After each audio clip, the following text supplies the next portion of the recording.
Võtaks igaks juhuks lisaaega. 3 minutit lisaks. No vot, Reformierakond ükskord elus ei valetanud. Kõigi aegade ägedam maksulangetus tuli. Rohkem raha jääb kätte. Inimeste raske kasiinoäriga teenitud raha jääb kätte. Lihtsam maksusüsteem, kõigile arusaadav, küüru ei ole. Ja nii me kasvatame majandust. Ja nii me ajame eelarve korda. Tuleb välja, et nad ei valetanudki meile. Välismaiseid veebikasiinosid hellitati lausa nii palju, et nad ei maksagi maksu. Enam lihtsamaks ei lähe. Üldse deklarit ei ole vaja esitada. Väiksemaks enam maks minna ei saa. Muidu sealt pealt hakkab juba valitsus peale maksma. No, tuleb ikka kokkuvõtlikult öelda kogu selle saaga kohta, et meid Eestis valitsevad süüdimatud, ebakompetentsed, korrumpeerunud inimesed. Ja tükk aega mul oli kognitiivne dissonants. Ma arvasin, et see ei ole ju võimalik, et keegi on veel korrumpeerunum kui Reformierakond. Aga tuleb välja, et on. Eesti 200 annab isegi Reformierakonnale seaduste müümisel silmad ette. Noh, jutt on selline, et minu peab olema ikkagi puudega, kui sa usud seda juttu, et ei teagi, kust see viga tuli. Väike näpukas, tööõnnetus. 27 miljoniline tööõnnetus. Ja küll, kui ära parandada, siis võib-olla 4-5 miljoniline tööõnnetus.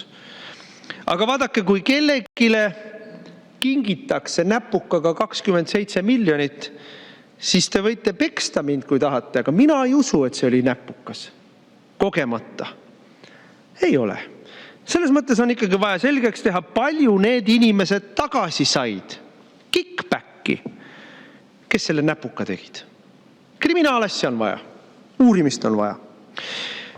Seda enam, et nagu ka kõik on teada saanud, need nii-öelda välismaised veebikasiinod on tegelikult Valgevenest või Gruusiast või Ukrainast või tont teab millistest kummalistest riikidest pärit rahapesijad.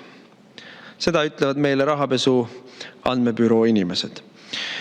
Ja nüüd rahanduskomisjonis proovisime selgust saada siis, kes on süüdi. Lolli juttu aeti. No piinlikult lolli juttu aeti. Aga mis välja tuli, oli see.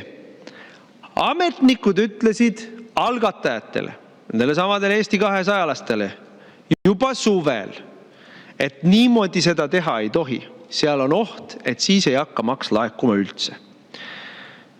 Edasi-tagasi loksutati mingisuguseid versioone.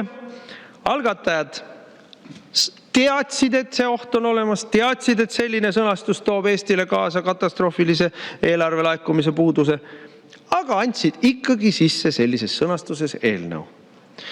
Nüüd, rahanduskomisjoni esimees Anneli Akkermann väidab, et ükski ministeeriumi ametnik ei öelnud ühelegi rahanduskomisjoni ametnikule, et käkk jäi sisse.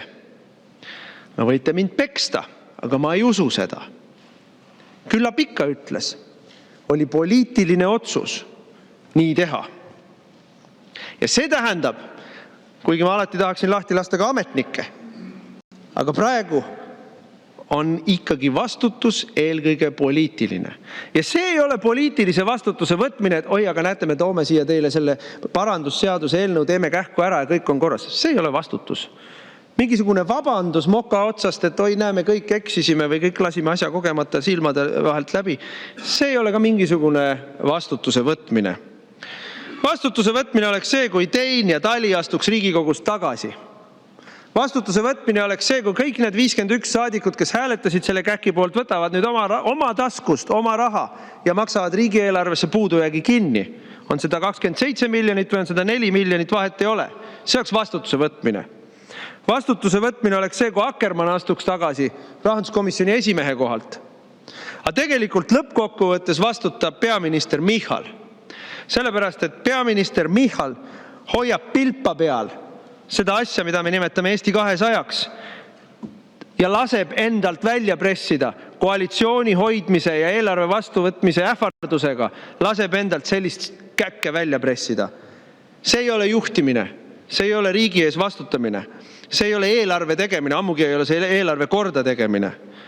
Ja no, seda vastutust opositsioon võib nõuda ja algatame ka umbusalduse komisjonis Annely Akkermanni vastu, aga lõppkokkuvõttes peab selle vastutuse välja selgitama kriminaalasi. Meil aega seda teha pärast valimisi ka. Keegi saab selle eest palju raha, mis siin tehti. Küll me teada saame, kes. Aitäh!